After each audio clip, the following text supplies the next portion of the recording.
Hubo un momento en que le dije que estaba muy deprimida con todo, ¿no? Y ya sabíamos que el matrimonio estaba muy mal. Y él sugirió que fuera a internarme en una clínica psiquiátrica.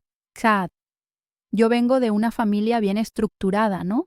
Padres amorosos que se amaban mucho, amaban a los hijos también, pero creo que incluso ponían su relación en primer lugar. En fin, mi madre creció viendo eso, siempre tuvo bastante amor, confort, una vida de muñeca, y mi padre viene de una familia disfuncional, porque su padre era muy agresivo y mi abuela, por parte de padre, tampoco se quedaba quieta y respondía, y causaba muchos problemas. En fin, los hijos quedaban en el medio. Fue una cosa más difícil. Cuando mi madre conoció a mi padre, ella pensó que había conocido un príncipe encantador, porque mi padre, Arturo, siempre fue muy guapo, muy popular, encantador. Él era un médico recién graduado, atleta profesional, súper comprometido, hacía servicio social y para ella era un cuento de hadas. Ella se casó con mi padre rápido y muy apasionada. Y fue, en fin, después del casamiento, vinieron las hijas. Y mi padre no supo mantener esa fuerza, esa estructura, todo lo que él vivió en casa. Él acabó reproduciéndolo en la familia que creó y él comenzó también a beber. Entonces hubo violencia doméstica, hubo traición por parte de él con mi madre. Mi madre se vio como una niña todavía despreparada, con 2 hijas. Ella prácticamente huyó de casa. A pesar de recién graduada, ella nunca había trabajado de hecho. Los padres, que eran personas muy bien posicionadas y al principio amorosos, no dieron mucho apoyo a mi madre por cuestiones de principios. En fin, se casó, ahora se estaba separando. Mi madre se vio aún muy joven y con muchos problemas y teniendo que luchar como una leona por las hijas. Y con el tiempo las cosas se fueron estructurando, claro, y nunca perdimos la relación con mi padre también, que a su manera nos dio amor, pero siempre fue bien destemplado. Y lo que quedó para mí de esa infancia y de siempre, oír a mi madre diciendo, es que la pasión ciega, y tenemos que elegir al compañero mucho con la cabeza, porque podemos no darnos cuenta de que estamos tan despreparadas y caer en trampas. Y por otro lado quedó ese asunto de lucha, sé independiente, sé una mujer fuerte, porque, en fin, todo puede suceder y a la hora de la verdad tenemos que estar estructuradas. Y bueno, mi infancia creo que fue normal. Yo no tengo mucha memoria, soy un poco mala de memoria. Y adolescencia también. No fui una adolescente rebelde. Mi hermana tuvo un poco más de problemas con eso, pero creo que me fue bien. Siempre fui relativamente popular, tuve bastantes amigos, bastantes llamadas para uno, ir a casa de otro y me sentía bien. No tenía nada de lo que pudiera quejarme, que parecía aparentemente hacer falta en mi vida. Luego vino el tiempo de la universidad que fue muy divertido, ¿no? Porque, en fin, Ciudad Palma de los años 2000 era mucha diversión, con muchos descubrimientos. Fui a vivir a una residencia universitaria y vi que hay gente de todo tipo en el mundo. Yo no estaba muy en una burbuja así y descubrí muchas cosas y fue maravilloso. Pero fue la época que percibí que tenía cierta carencia, que yo sentía falta de un novio. Todos, nadie quería nada con nadie y en fin, solo que estaba bien también, la vida agradable universitaria compensaba y era ok. Y cuando estaba en el 3er año de facultad, tuve la oportunidad de ir a Europa y conocer lugar, estudio y también hacer un curso intensivo de alemán, que ya hablaba un poco.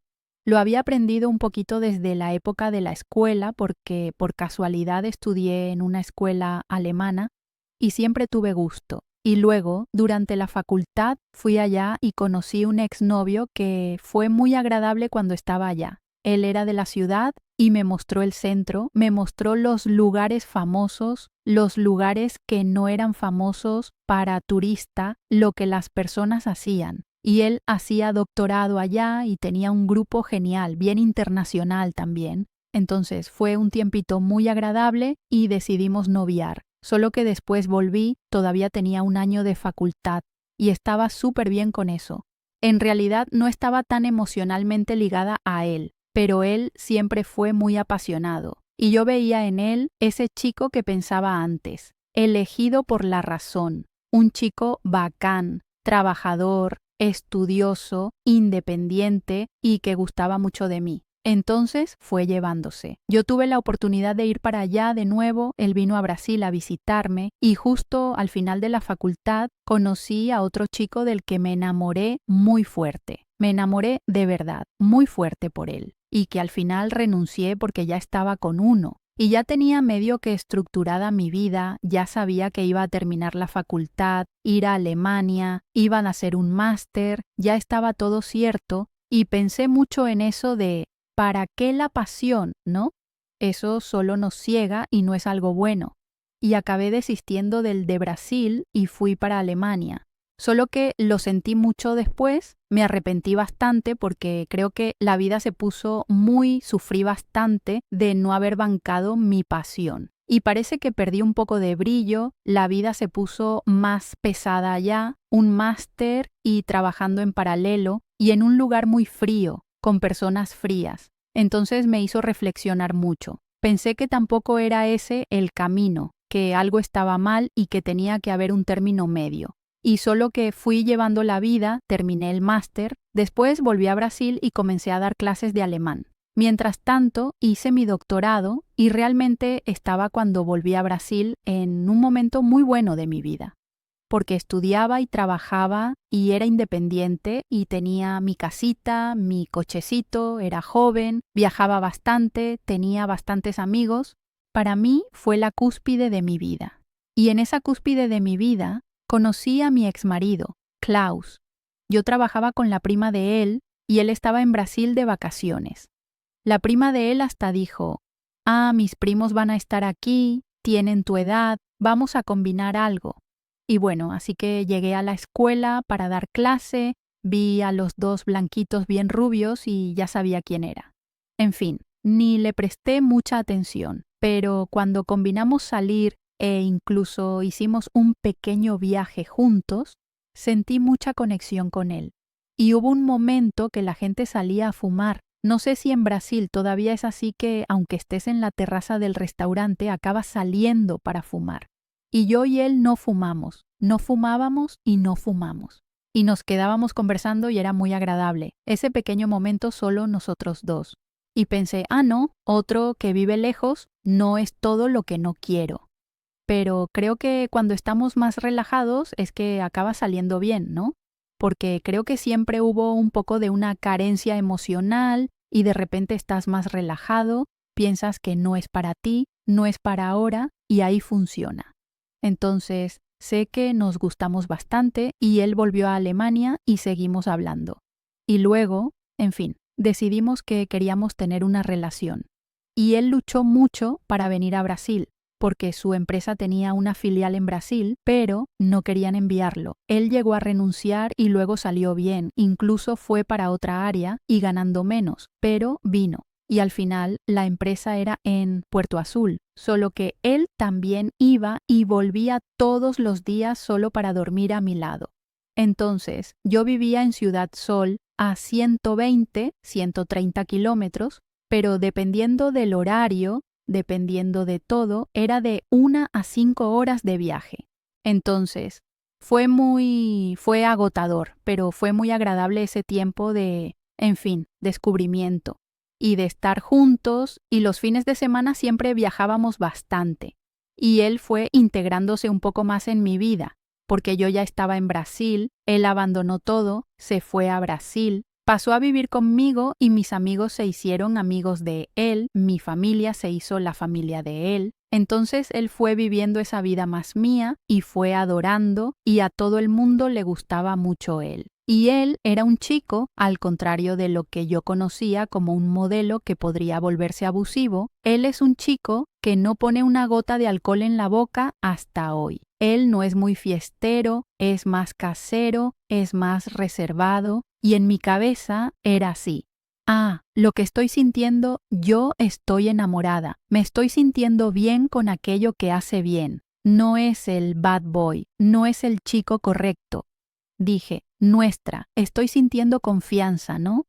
Y pensaba que yo era, qué sé yo, que estaba arrasando, porque ya pensaba, ya tengo una experiencia, ya sé lo que quiero, lo que no quiero, ya sufrí por esto y aquello, ya no soy una chiquilla y va a salir bien, ¿no?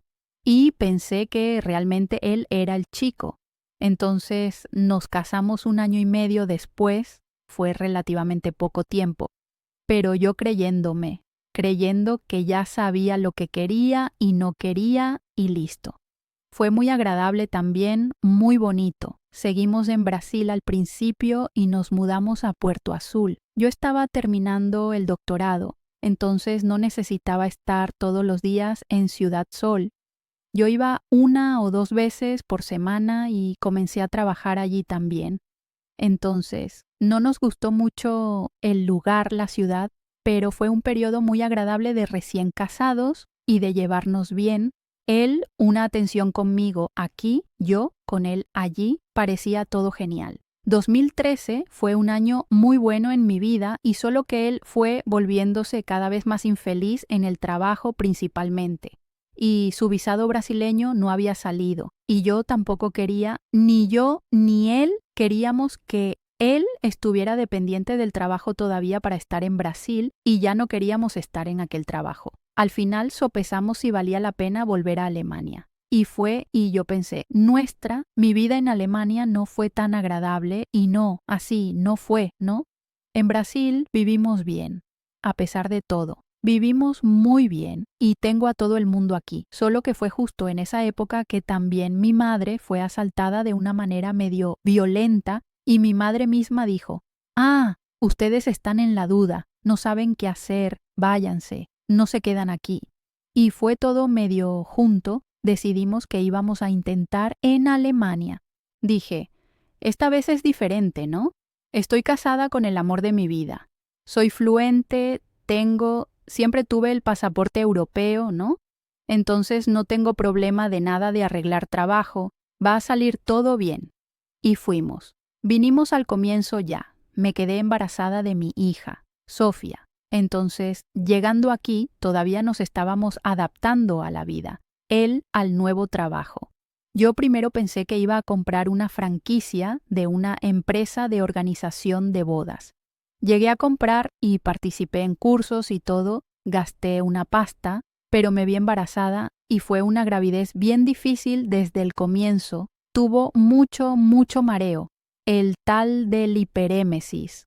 No sé cómo se dice también en Brasil, pero tuve mucho malestar, mucho mareo. Las hormonas me hicieron también ponerme bien nerviosa con nada. Y fue una época que él también ahí comenzó a no lidiar conmigo, nerviosa, y no saber lidiar bien con eso. En fin, y quedó pareciendo que yo era la verdugo de la situación.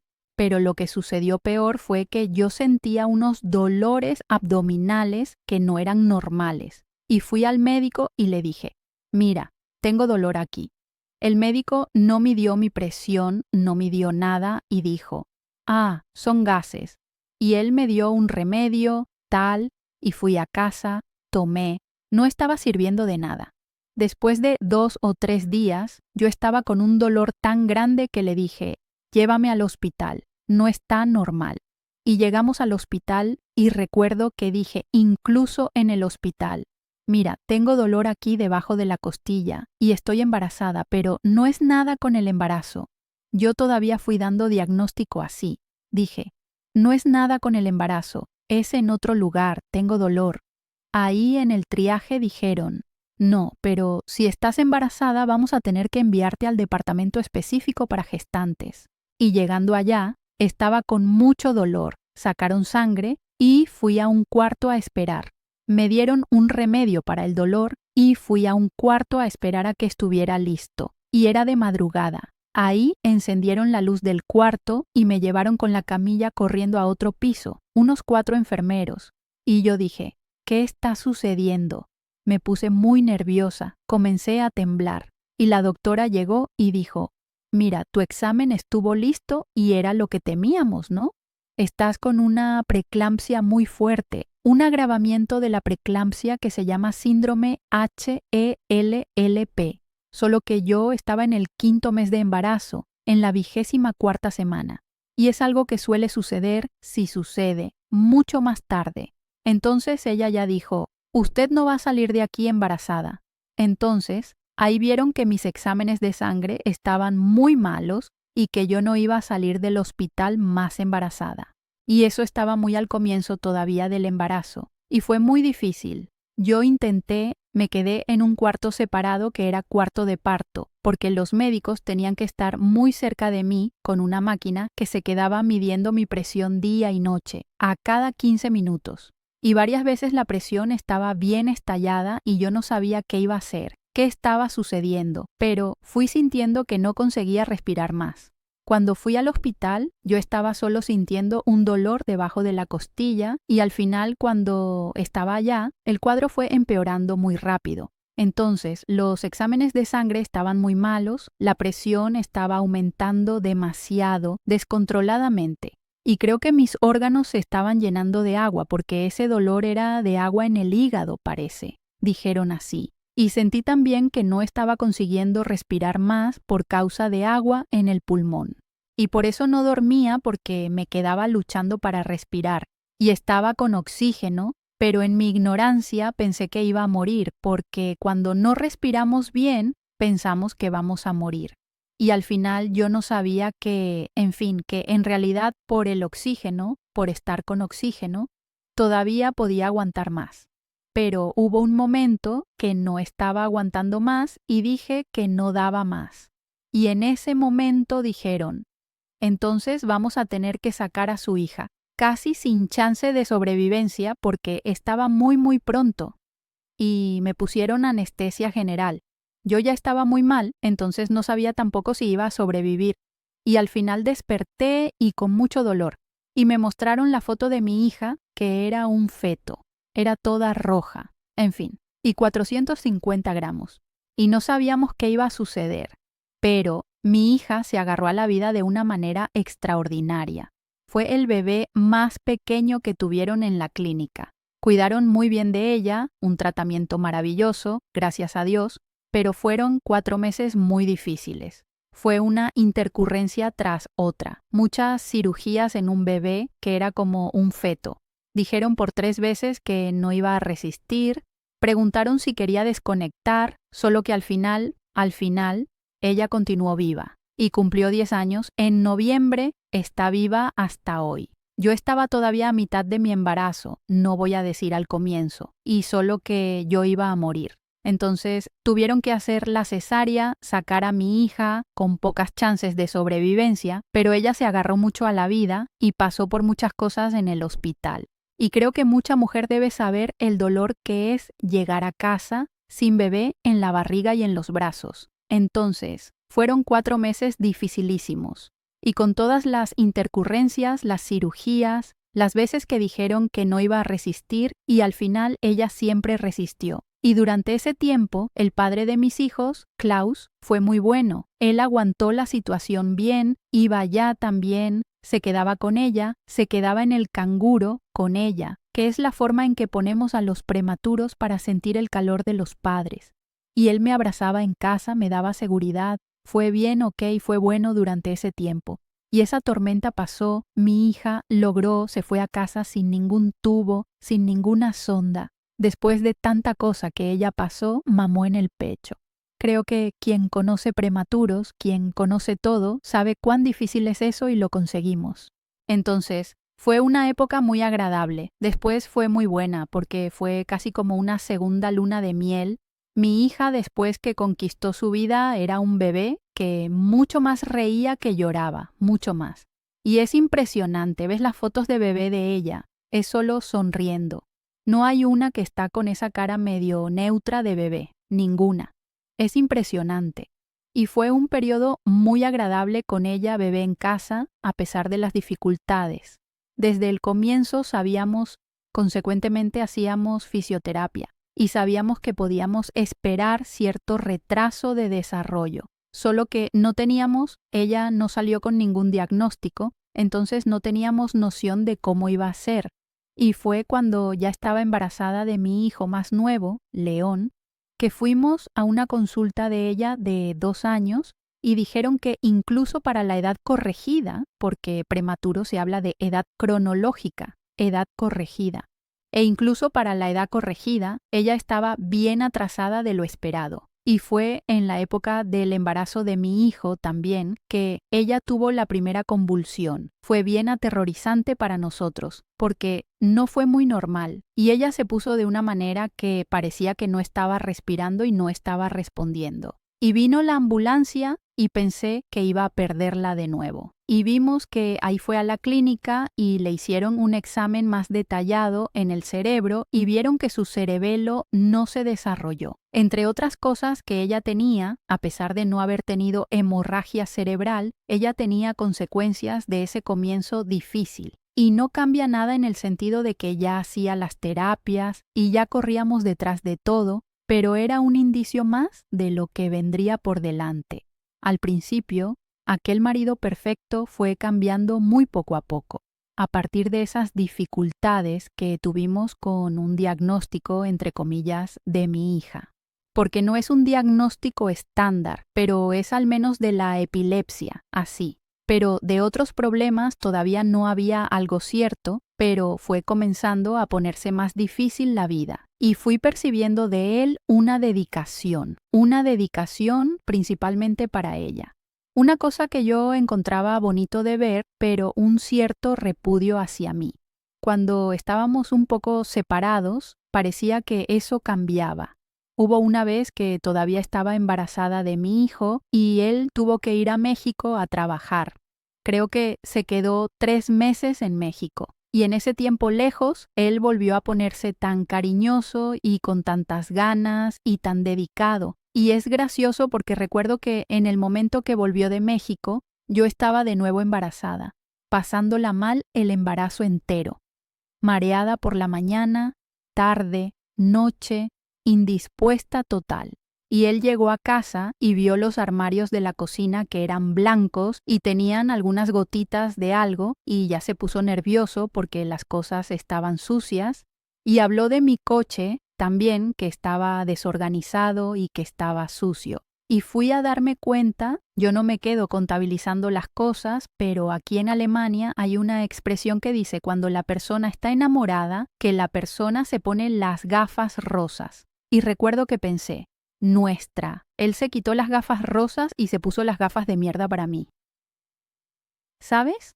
Porque él pasó a girar los ojos cuando yo comentaba algo, como si el comentario fuera la cosa más idiota del mundo. Él pasó a no estar satisfecho con nada que yo hiciera. Recuerdo que él siempre preguntaba, él llegaba y decía, porque haces compras y eres muy egoísta, solo compras cosas para ti. Y yo decía, pero pregunto todos los días qué quieres de los supermercados. Toda vez que voy pregunto, ¿qué quieres? Dime. Y él me dijo, sorpréndeme. Tipo, no importa qué, así yo comencé a ver que no importa lo que hacía, siempre estaba mal, siempre. Cuando sorprendía, yo intentaba a veces hacer una comida más elaborada, todo. Él decía, esa porquería no voy a comer. Yo hacía algo divertido con los hijos y siempre era muy descalificada como madre. Creo que él sabía que eso pesaba para mí. Y él siempre me decía cómo yo faltaba como madre. Yo siempre tuve problema con concentración, creo que tengo un déficit de atención, pero nunca fui diagnosticada, incluso porque nunca tuve problema de desempeño escolar por causa de eso. Pero no consigo recordar las cosas como él. Y de repente él me señalaba mucho esas fallas. Me sentí muy juzgada mismo. Y aquí, al contrario de en Brasil, que él medio que vivió mi vida, aquí en Alemania, yo estaba viviendo un poco más la vida de él. Y la vida de él era la familia solo padre y madre, pero nadie más. Él tiene un hermano, pero que es complicado también y nunca aparece. Y el resto de la familia no tiene. Todo el mundo está peleado con todo el mundo, qué sé yo, no tiene. Y padre y madre también muy así. Ya vivimos, ya criamos a nuestros hijos. Ahora el problema es todo de ustedes. Es una relación más fría, más no. Nunca fue una relación muy familiar, de alguien que ayuda, se ayuda en los momentos difíciles. En fin, yo viví la vida de él aquí, vi que él tenía muy pocos amigos también, por no decir ninguno. Yo primero le preguntaba por qué, ¿dónde están tus amigos? Y él dijo primero, porque cuando fui a vivir a Brasil nos acabamos alejando, pero él vivió 1 año y medio, 2 años como máximo en Brasil. Y yo vivo aquí hace 15 años y tengo todavía total contacto con mis amigos de Brasil. Pero en fin, primero fue esa la disculpa, que él acabó alejándose. Después era porque yo era muy exigente en relación a sus amigos y después al final era porque yo alejaba a los amigos, él de sus amigos, porque yo no tenía principios. Una vez encontramos a una amiga que él encontraba una vez al año. Y recuerdo que estaba muy exhausta, porque mi hija, Sofía, ella continúa hasta hoy con 10 años como un bebé. Y mi hijo, León, era bebé. Entonces tenía 2 bebés en casa. Y hacía todo y intentaba y siempre nunca era suficiente. Y acabé hablando allá con la amiga y diciendo cómo estaba cansada. Y luego ella debe haber comentado algo con él. Y él interpretó que yo estaba quejándome de mis hijos, de haber tenido mis hijos, y yo no tenía principios. Entonces, todo volvía contra mí. Mi familia siempre fue muy presente y vinieron varias veces aquí a visitar. E incluso una época mi madre decía que yo estaba muy nerviosa y el exmarido usó eso también. Dijo, hasta tu madre habla de ti y cómo eres, que eres muy nerviosa, que eres muy estallada. Infelizmente, solo después mi madre siempre gustó mucho de mi exmarido y acababa siempre dándole mucho apoyo. Pero con el tiempo ella comenzó a percibir que yo decía las cosas y miraba sin yo darme cuenta, yo miraba para él de reojo, pidiendo aprobación por lo que yo decía, que muchas veces yo tenía lo contrario también. Y mi tía también, que vino de fuera, presenció él levantando la voz contra mí, diciendo cosas bien injustas que yo de dentro, sinceramente, es aquel cliché, no percibía. Y las veces que percibía que estaba así, sintiéndome maltratada y decía algo, él muchas veces me decía, sí, aprendí todo esto contigo, estoy solo tratándote de la manera que me tratas. Y yo pensaba también, en el embarazo, me puse muy nerviosa y con todo lo que sucedió, y yo provoqué eso. Hubo 2 veces que quedaron muy marcadas para mí. Vi que algo no estaba en orden, que estábamos discutiendo dentro del coche. Y fui al cajero automático a sacar dinero y él salió con el coche, me dejó allí. Solo que estaba sin chaqueta porque fui solo a sacar dinero y volver.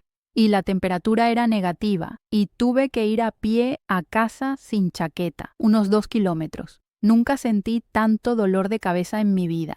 Y llegué a casa y fui a pedir explicaciones.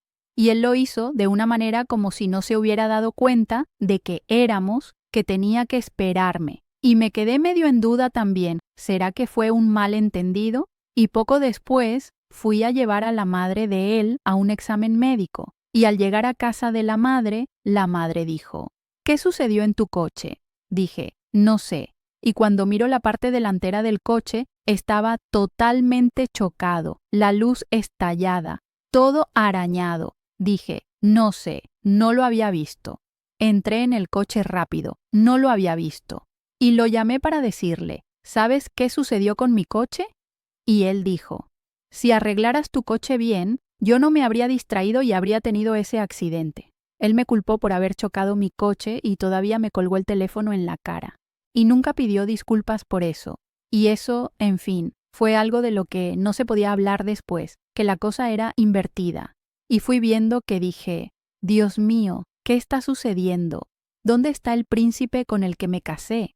Y así, ¿cómo algo tan simple, cómo él puede no verlo? Porque él dice las cosas de una manera y hasta hoy él dice las cosas de una manera que acabas creyendo porque él tiene certeza. Él tiene certeza de los absurdos que dice. Y acabas dudando de tu propia cordura. Y sé que comencé a ponerme muy deprimida. Mi padre dio herencia en vida. Entonces, yo tenía un dinero, acabé tomando el dinero que tenía en Brasil, transfiriendo todo a euro porque nuestra vida estaba aquí. Y compré un apartamento pequeño cuando todavía no teníamos a nuestra hija. Y vivimos allá o teníamos a nuestra hija. pero en fin, si la teníamos era solo nuestra hija, pero vivimos allá. Y luego llegó nuestro hijo y el apartamento estaba pequeño. Y como el apartamento era solo mío, pensé que un poco de su comportamiento era un cierto orgullo herido. Y no sé, viajé en eso en mi cabeza. Sé que necesitábamos cambiar de lugar porque estábamos apretados donde estábamos. Y vimos una casa, varios lugares él no aceptaba, para él era muy malo, a pesar de no tener dinero para costear nada. Y acabamos viendo una casa que no era nueva, pero era una casa buena y que daba prácticamente para yo comprar entera. Solo faltaron 5.000 euros para yo comprar la casa entera. Y él tenía esa pequeña cantidad para ir más costos de corredor, todo. Y dijimos, entonces vamos a comprar. Acabé como nos casamos con separación total de bienes. Yo acabé poniendo que la casa era 25% de él y 75% mía, a pesar de haberla comprado prácticamente entera, porque primero que íbamos a arreglar y mejorar juntos. Y segundo que pensé, no estamos muy bien. Él está con ese orgullo herido. Ahora tenemos un lugar que es nuestro y tal vez mejore. Y al comienzo de la casa fue ok. Fue bueno porque tenía más espacio y fuimos arreglando. Hicieron el cuarto de los niños juntos, fue agradable. Y luego comenzó la pandemia. En la pandemia él se quedó más en casa. Yo tuve también que parar de trabajar. Tuve que parar de trabajar y él se quedó con un sistema de trabajo home office, pero con menos horas también, ganando menos. Financieramente apretó un poco, como para casi todo el mundo, y la convivencia, y luego fue apareciendo en la tensión del mundo, en la tensión de los problemas con los hijos, uno hiperactivo, la otra la niña con discapacidad. La vida no fue poniéndose fácil. Y en casa me sentía muy juzgada, muy reprimida. Él comenzó a filmarme cuando yo hacía una pausa para tomar un café, para mostrar cómo yo era aquí. Aquí en Alemania se dice madre cuervo, madre mala, para mostrar la madre cuervo que yo era, que yo no estaba entreteniendo a mis hijos, que yo no estaba tratando de la casa. La pausa de mis hijos, la única pausa justificable era lavando ropa, lavando suelo, lavando platos. Eso pasó a ser casi un placer, porque tenía una pausa. Y en el supermercado era una pausa de juicio, una pausa de gritería, una pausa de terapias, de todo. Entonces yo veía que algo estaba mal y fui poniéndome muy deprimida. Mi autoestima tampoco fue nunca muy buena, pero se fue al basurero. Y él sugirió un momento en que dije que estaba muy deprimida con todo, ¿no? Y ya sabíamos que el matrimonio estaba muy mal. Y él sugirió que fuera a internarme en una clínica psiquiátrica, CAD. Él dijo que no era normal que yo estuviera así y que, en fin, yo no quería despertar. Yo no pensaba en quitarme la vida, pero me ponía triste haber despertado. Y recuerdo que hablé con mi madre también, que siempre fue un puerto seguro para mí. Y dije, él está hasta sugiriendo que haga eso, que me interne en una clínica psiquiátrica, de yo misma ir allá y decir que me estoy sintiendo muy mal. Y mi madre dijo, no hagas eso. Si hubieras hecho eso, la custodia de los hijos sería tan más problemática de lo que ya está. Y ya es problemática. Y ella dijo, es muy normal que te estés sintiendo así en un casamiento que no está funcionando. Y mi familia, que siempre fue muy unida, me llamaban todo el día para saber cómo estaba, porque se esparció la noticia de que yo estaba muy mal y que el casamiento era una ruina total y no podían venir. Mi madre podía venir a Europa si yo muriera, pero para prevenir que yo muriera, no.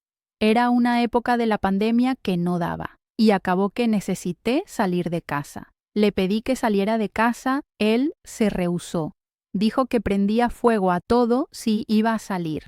Y yo tenía todavía aquel apartamento pequeño que se había quedado pequeño para nosotros. Tenía unos inquilinos allá, pero los inquilinos fueron muy buena gente. Entendieron, necesitaron un tiempito, pero salieron. Y yo fui para allá porque él se rehusó a salir de nuestra casa y yo necesitaba sobrevivir. Estaba muy mal psicológicamente muy mal, ya no daba aquel ambiente en casa. Yo intentaba no transparentar delante de los niños, ¿no? Comíamos juntos en la mesa, pero no nos estábamos hablando, y él levantaba la voz también incluso delante de los niños. Yo decía, ahora no. Pero en fin, creo que el ambiente todo de tensión de la pandemia y eso afecta también a los niños. Y ellas estaban muy apegadas a mí y yo no estaba aguantando más. No quería despertar, no quería vivir así, no sentía placer ninguno en nada y estaba muy para abajo, muy para abajo. Y dije, necesito salir de aquí, ya que él se rehusó a salir, dijo que antes de salir prendería fuego a todo. Dije, tengo que salir, no está funcionando. Y para yo salir, él aceptó un acuerdo que era que él se quedaba con los niños lunes, martes y miércoles. Antes, nunca. Antes era siempre mi obligación faltar del trabajo en caso de que algún niño se enfermara, porque él era el ingreso fijo de casa. Al comienzo porque él era el proveedor. Después que comencé a ganar como él, porque mi trabajo era autónomo y él era ingreso fijo, entonces yo tenía que quedarme en casa en caso de que sucediera algo.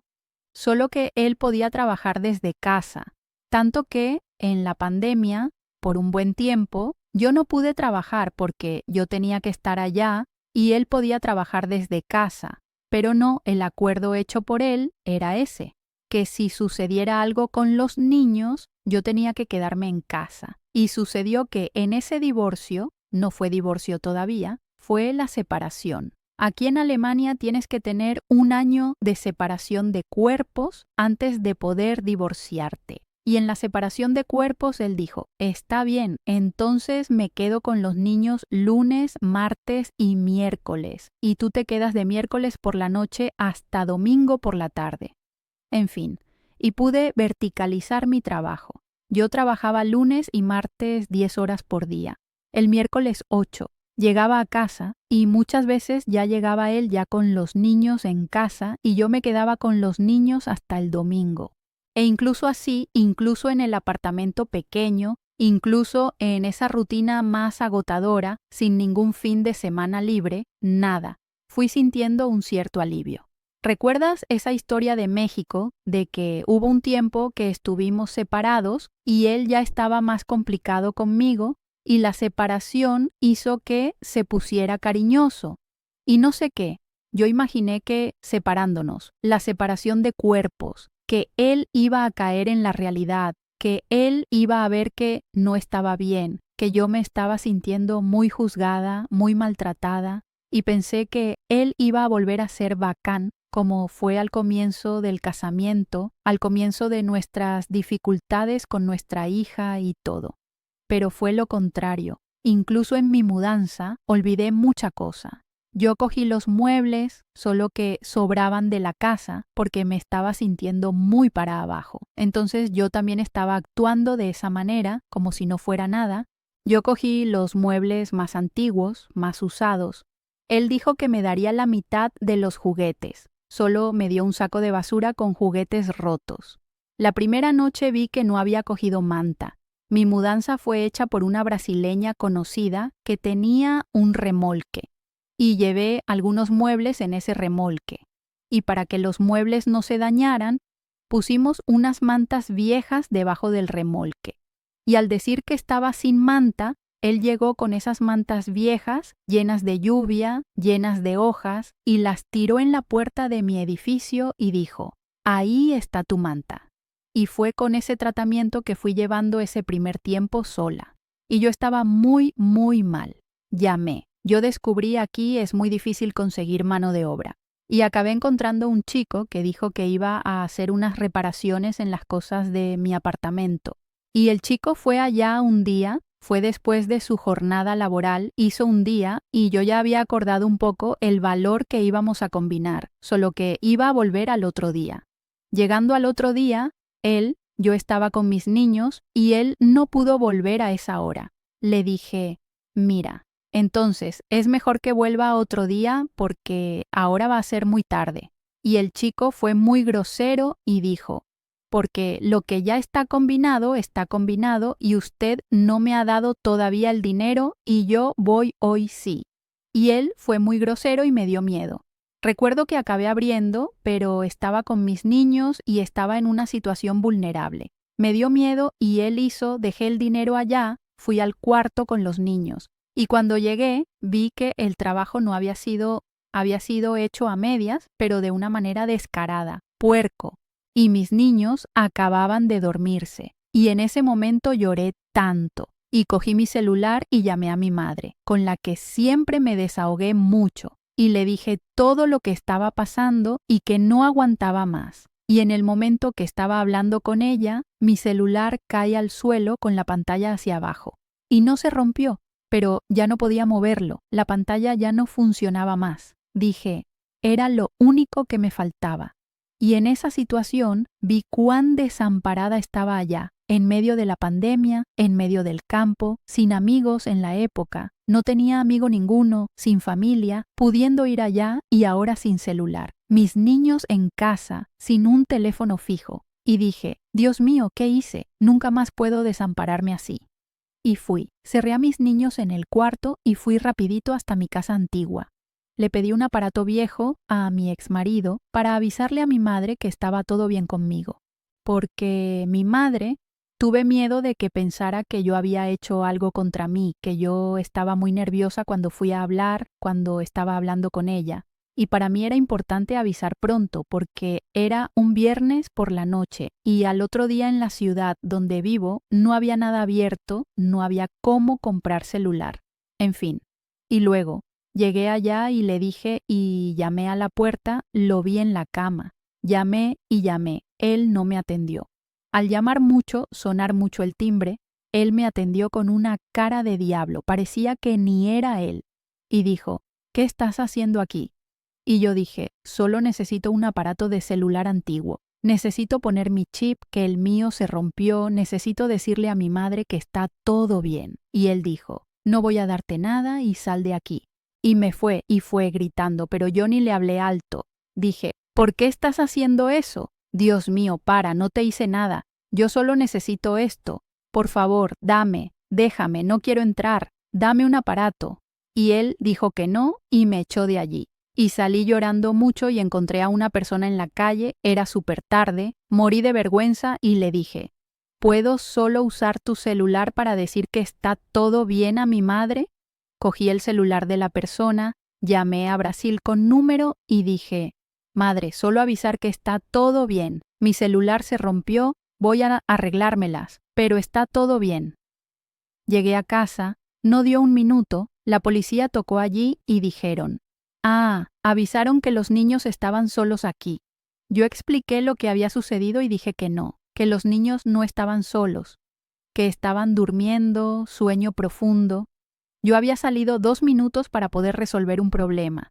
Y, en fin, y que yo ya lo había resuelto y que estaba todo bien. Y los policías fueron muy amables conmigo, me entendieron, yo dije, en fin, fueron muy bacanes, me entendieron, me tranquilizaron. Fui a dormir. Al día siguiente arreglé un celular, fui con mis 2 hijos, fui a otra ciudad, compré. Llegué a casa de nuevo, después de un tiempito, toca el timbre, era mi cumpleaños todavía por encima. Él estaba con un pastel de cumpleaños y un celular nuevo. Dije, ¿qué es esto? Tipo, la manera en que me trató ayer y aquí estaba muy incongruente. Y solo le dije, no, no quiero, no es necesario, vete, por favor. Y no bajé, solo hablé por el interfono, hablé por la terraza, lo vi en la terraza. Él dejó el pastel allí, ni lo quité de allí del frente. Solo después de 2 días acabé tirándolo, pero no lo quité del frente.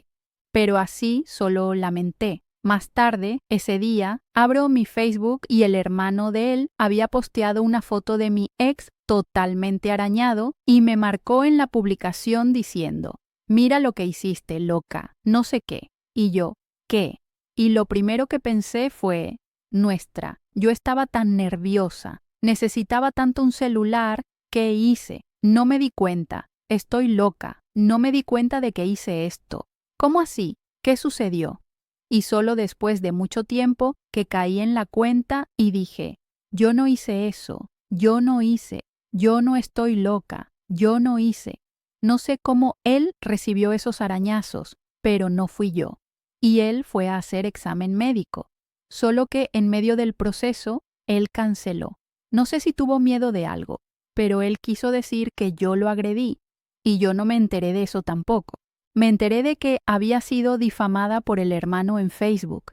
En la época estaba tan destrozada, tan mal, que no saqué foto de nada.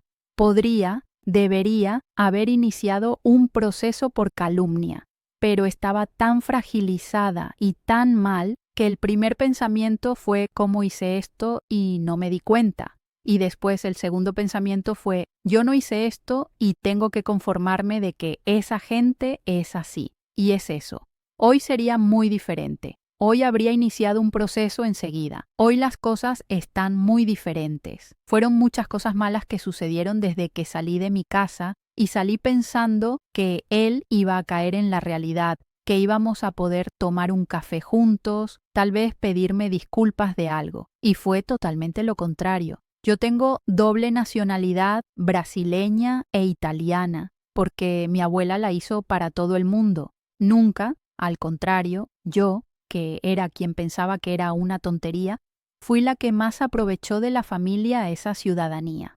Bueno, muchas cosas mías se quedaron en la casa y yo no sabía que no iba a tener más acceso. Entre ellas, mi pasaporte italiano, que es mi visado para estar legal aquí, porque como europea no necesitas visado ninguno, y mi pasaporte se quedó allí y me quedé en una situación vulnerable aquí. Y llegué a hablar con la policía que había muchos documentos allí y que él se había rehusado a dármelos. Pero la policía dijo que solo con un mandato judicial podía hacer algo. Y dije, voy a sacar otro pasaporte, ya será casi en el momento. Solo que por tener hijos menores en común, el consulado italiano pidió que él firmara un documento para yo poder regularizar mi situación y sacar un nuevo pasaporte. Ahora, el chico que había desaparecido con mi pasaporte y firmar un documento para yo sacar uno nuevo, él quería que yo me quedara en una situación vulnerable y se rehusó a firmar. Y fui al consulado italiano una vez más para decir que mi ex marido se había rehusado a firmar y que yo necesitaba sacar un pasaporte de todos modos. Y la primera respuesta que recibí allí es que no había manera, que no había qué hacer. Y en ese momento creo que la frustración de meses acumulada de toda la injusticia que estaba sufriendo, que me estaba sintiendo, salió de una manera que monté en cólera en ese consulado. Y yo no soy así, pero dije, yo pensaba que estaba en el consulado de Italia, estoy viendo que estoy en el consulado de Arabia Saudita. ¿Cómo él no va a firmar porque él fue quien deshizo mi pasaporte? ¿Qué piensan? Yo no intenté todo.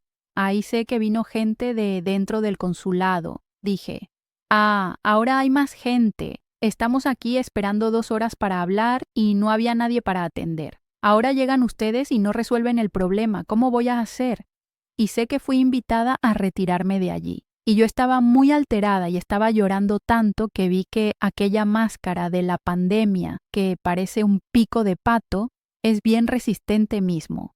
Porque al quitarme la máscara, goteó. Y me senté allí en el consulado en la escalera sollozando. Y veo unos ojos azules, así asustados, mirándome y diciendo, yo vi lo que sucedió allá arriba, ¿no? Yo puedo intentar ayudarte. Yo conozco bastante gente aquí en Hamburgo. Y fuimos a tomar un café juntos. Y Marco, el chico de los ojos azules, llamó a la mitad de la comunidad italiana de Hamburgo y hablaba con uno y con otro. ¿Cómo vamos a hacer? Y después de uno y otro y no sé qué, él consiguió el contacto del cónsul y entramos en contacto y quedamos en escribir una carta formal hablando de las dificultades y que el ex, que al final el cónsul entró en contacto por carta, no fue respondido y tuvo que emitir un pasaporte para mí en carácter de emergencia, de excepción, para que yo pudiera volver a estar con una situación regular aquí. En fin, yo comencé a hablar más con el chico que me había ayudado y sentimos una sintonía muy grande y salimos a tomar café. A veces él vivía en Hamburgo Donde yo vivía era 150 kilómetros, pero él iba hasta mí, tomábamos un café juntos y se iba para casa. Y era muy agradable y muy ligero, pero yo no quería nada. Estaba muy traumatizada de todo. Y sé que estaba viendo para dónde iba la cosa y llegué a él y le dije, mira, no va a funcionar, no vamos a tener nada. Y recuerdo que él dijo, no, está bien. Dije, pero podemos seguir siendo amigos, ¿no?